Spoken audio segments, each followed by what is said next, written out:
Salut à tous les amis, j'espère que vous allez bien. On se retrouve aujourd'hui pour une nouvelle vidéo. C'est un jour de match pour le Barça qui va affronter ce soir Osasuna, demi-finale de Super Coupe d'Espagne, afin donc de participer à cette potentielle finale. Le Barça est donc en Arabie Saoudite. On le sait, conférence de presse hier de Xavi et de Ronald Araujo. On a pu apprendre que Pedri s'est entraîné avec le groupe dans la continuité, qu'il n'est pas impossible qu'il ait quelques minutes lors du match contre Osasuna.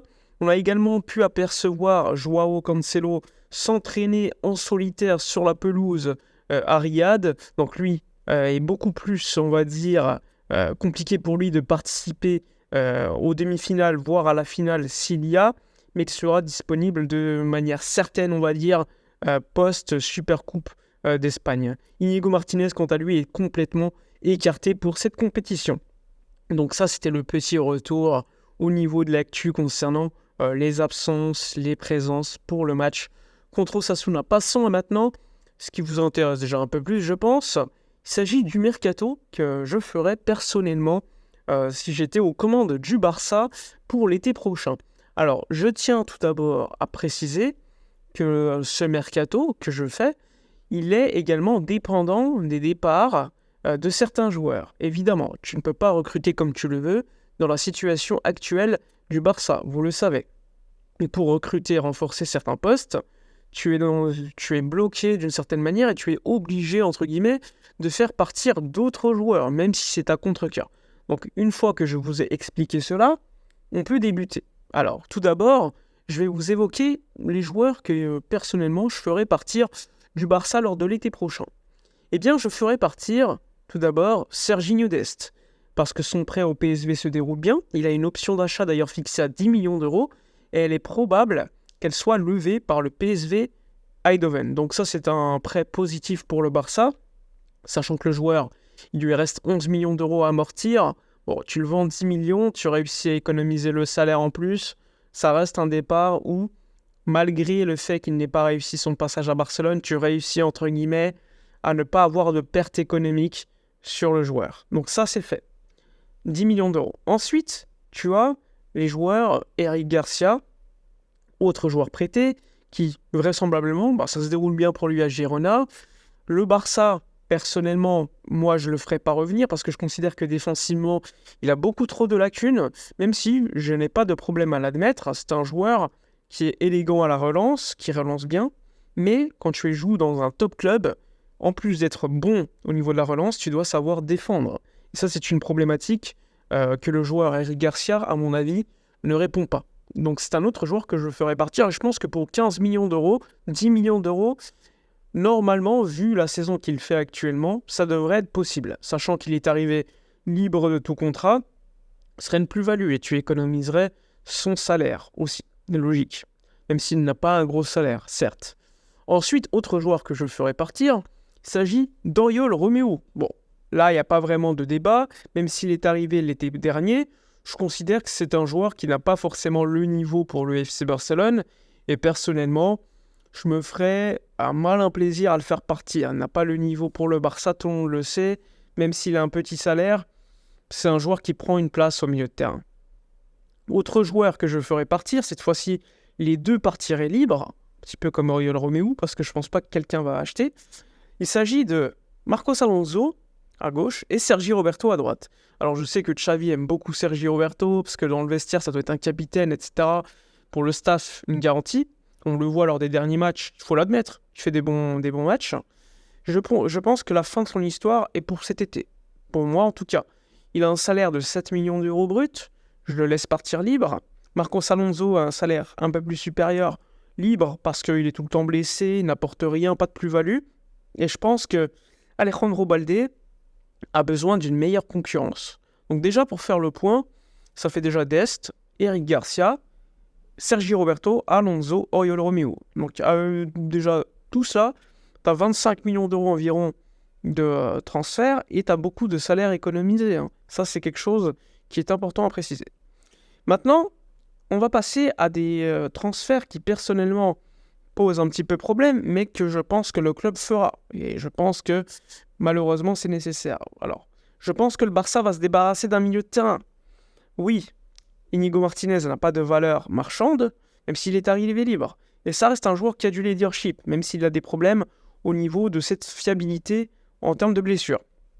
Je pense néanmoins que le Barça, plutôt que Koundé, plutôt que Araujo qui a une grosse valeur et le meilleur défenseur de l'équipe, Koundé qui reste beaucoup en termes de transfert à amortir, bien t'as un autre défenseur qui bon, etc., qui est excellent même, je dis depuis son arrivée. Il s'agit de Christensen, qui est arrivé libre. Et je pense que le Barça, vu les nécessités à faire des plus-values, je pense que Christensen, à 40 millions d'euros, c'est largement faisable. Avec un salaire de 12 millions d'euros bruts, eh bien, automatiquement, tu as encore une fois un gros salaire économisé et du cash supplémentaire. Donc, de manière globale, avec Dest, Garcia, Christensen et les salaires économisés de Roberto Alonso, Romeu, eh bien, tu arrives déjà à une grosse enveloppe. Déjà environ 65 millions d'euros en termes de rémunération de transfert et à peu près 40 millions d'euros en termes de salaire. Donc, c'est quand même plutôt pas mal. Ensuite, tu as des joueurs qui, eux, ont un futur assez incertain à Barcelone. Clément Lenglet, Ferran Torres, Rafinha, en dessous, encore Lewandowski. Bon, il est clair pour moi que le Barça a besoin de leaders. On ne peut pas virer tout le monde en même temps, les joueurs expérimentés compris. Je pense que l'Anglais, lui, doit partir.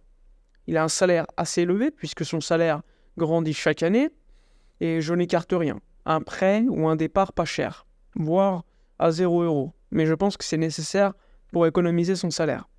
Ensuite, sur le côté droit, tu as Rafinha ou Ferran, sachant que Ferran fait une bonne saison globalement en termes de statistiques, même si c'est un joueur moins important en termes d'ailier qu'un joueur comme Rafinha, qui apporte beaucoup plus dans le jeu, même si Rafinha a énormément de déchets. Je trouve que Rafinha, quand on voit les stats, les datas, toujours au-dessus, mais c'est un joueur qui n'apporte rien en termes de statistiques concrètes, de buts, de passes décisives. Ok, il va te marquer en Copa, mais c'est trop peu. On attend beaucoup plus de Rafinha. Et donc, je ne serais pas surpris que le Barça vende soit Ferran, soit Rafinha. En tout cas, je pense que Rafinha peut apporter au moins 50 millions d'euros. Parce que ça reste un joueur qui a une grosse cote en première ligue et surtout économiser son salaire d'environ 14 millions d'euros bruts.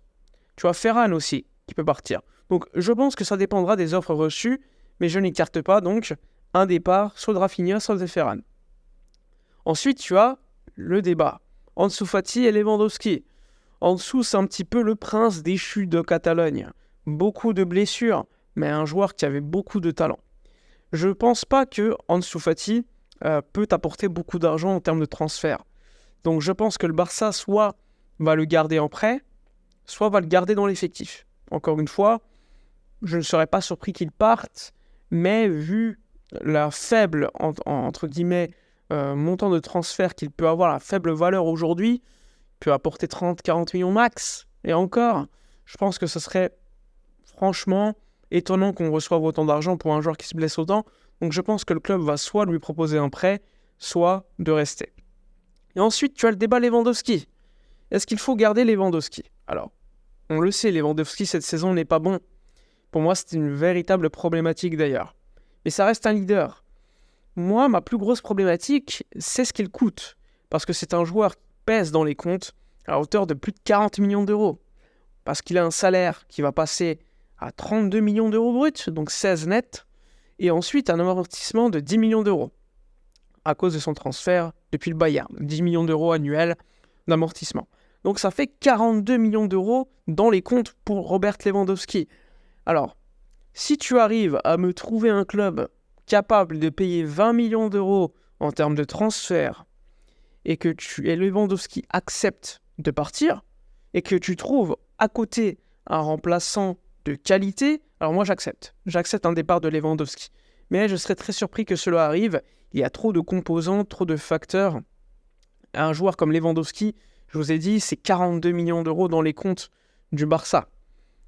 Alors, pour comparer, si tu achètes, je sais pas, Lautaro à 100 millions d'euros, admettons, pour un contrat de 5 ans avec un salaire de 10 millions d'euros net, bien, ça fait 40 millions d'euros dans tes comptes annuellement. Alors que Lewandowski, l'année prochaine, c'est 42. C'est pour vous montrer, en fait, que Lewandowski pèse beaucoup dans les comptes. Et donc en cas d'offre assez intéressante, en cas également de potentiel remplaçant intéressant, moi Lewandowski je le ferai partir. Mais je pense qu'il va rester parce que le club probablement ne voudra pas le faire partir maintenant. Peut-être lui demander une baisse de salaire, je ne l'écarte pas. Et de l'autre côté, je pense que Lewandowski veut aussi rester à Barcelone. Aussi, choix de vie, etc. Donc, si on est beaucoup plus concret déjà sur les départs, comme je vous l'ai dit tout à l'heure, je pense que le Barça, Sergi Roberto, Christensen, Marcos Alonso, Eric Garcia, Oriol Romeu, Serginho Dest, l'anglais, Ferran ou Rafinha, sont déjà des départs assez importants selon moi. Mais une fois que tu as fait ces départs, tu dois faire des arrivées. Et là, au niveau des arrivées, tu dois enregistrer l'arrivée de Victor Roque en tant que transfert. Ça sera utilisé grâce au fair play financier débloqué par le fameux deal libéraux payé par une autre société. Je vous renvoie à la vidéo d'hier. Et également pour Inigo Martinez qui est inscrit que pour une saison. Donc là, tu vas utiliser également le fair play financier bloqué suite à cette affaire pour Victor Roque et Inigo Martinez. Donc une fois que tu auras fait les départs que je vous ai cités, qui représentent quand même beaucoup d'argent, au moins je pense 70 millions d'euros, si tu fais Ferran ou Rafinha en plus, tu peux arriver à au moins 100 millions d'euros de rémunération de transfert, plus les salaires économisés qui peuvent être très importants, et c'est peut-être le plus important je pense. On peut arriver à un 100 de rémunération de transfert et 100 en termes de masse salariale économisée. Si tu comptes pas Lewandowski évidemment. Donc tu peux remplacer ces joueurs-là avec la nouvelle règle du fair play financier qui est beaucoup plus intéressante lors de l'été prochain, avec la règle du 60% voire du 70%, et je n'écarte pas les arrivées de certains cadres. Pour moi, au milieu de terrain, un numéro 6, que cela soit favorablement plutôt Zubimendi, que je considère plus comme un joueur qui va au charbon, qui joue devant la défense, plutôt qu'un Kimmich, qui aura un salaire beaucoup plus élevé, qui coûtera peut-être un peu moins cher, surprenamment, qu'un joueur comme Zubimendi, mais salaire plus élevé, aussi le fait que c'est un joueur qui ne va pas forcément au charbon, on le voit avec le Bayern, déjà depuis quelques saisons, il a besoin d'un joueur à côté de lui qui va faire des tacles, etc. Et c'est pas pour rien que le Bayern veut un 6. Ça, c'est quelque chose que je tiens à préciser. Il est beaucoup critiqué en Allemagne, même si ça reste un joueur, pour moi, indéboulonnable du Bayern. Son profil est plus proche d'un Toni Kroos qui ne va pas au charbon, qui organise le jeu, certes, mais comme vous le savez, Kroos, il a besoin d'un 6 à côté. Comme le Barça a besoin d'un 6 s'il y a Kimmich qui arrive. Donc pour moi, la préférence serait pour Zubimendi, sachant qu'il aurait en plus un salaire moins élevé. Donc 60 millions d'euros, évidemment tu divises par les 50 contrats. Dans les comptes, ça ne serait pas si élevé que ça. Tu peux arriver à 17-18 millions d'euros, voire 20 millions d'euros de coûts dans les comptes pour le départ, pour l'arrivée de Zubimendi. 20 millions d'euros alors qu'à côté, tu auras fait 100 et 100 en termes de départ, pour rappel. Donc, tu as encore de la place. Tu as de la place pour faire arriver, à mon avis, l'autre priorité, un ailier. Que ce soit un ailier gauche ou un ailier droit. Je pense que la priorité, selon d'ailleurs Xavi, c'est plutôt à gauche. C'est pour ça qu'on parle beaucoup de Savio, que Deco aime particulièrement, et à droite, plutôt de Kubo. Donc si tu fais partir Rafinha, par exemple, là, je ne serais pas surpris qu'en cas de départ de Rafinha ou de Ferran, qu'un Kubo à droite soit une nécessité. Mais encore une fois, le prix semble élevé, mais un salaire pas tant élevé que ça. Donc ça, c'est intéressant. À gauche, Savio, mais qui appartient au City Group, qui coûte 30 millions d'euros, avec un salaire pas élevé. Là aussi, ça peut être très intéressant. Il y a aussi le deal Cancelo. Moi, je lève l'option de Cancelo. À peu près 25 millions d'euros. Un salaire, je pense, vu l'âge qui va avancer, il va falloir négocier de manière intelligente. Et Joao Félix, je ne le prends pas. Tout cela pour vous expliquer que je pense qu'il y a moyen de faire un mercato intelligent en se renforçant avec des joueurs comme Kubo, comme Savio, comme Zubimendi, sans oublier Joao Cancelo, mais encore une fois, il manquera ce joueur différentiel qu'on n'a plus, qui était censé être Lewandowski. Mais j'estime qu'un coach digne de ce nom, est-ce que ça sera Xavi ou pas, on verra, mais j'estime qu'un coach digne de ce nom dois faire jouer ces joueurs-là de manière belle. Si tu as Pedri, Gavi qui reviendra de blessure, avec un Pedri qui se blesse un peu trop, oui. Zubimendi, De Jong, Gundogan, Fermin en sortie de banc. Potentiellement un joueur comme Faye, le Sénégalais, qui pourrait remplacer numériquement Christensen. Sans oublier Cancelo à droite. Est-ce que le Barça va faire revenir les joueurs en prêt comme Alex Valle de Levante pour le côté gauche pour amener de la concurrence à Baldé? Pour moi, ce serait un peu léger. Mais sur le marché, t'as pas beaucoup de monde non plus.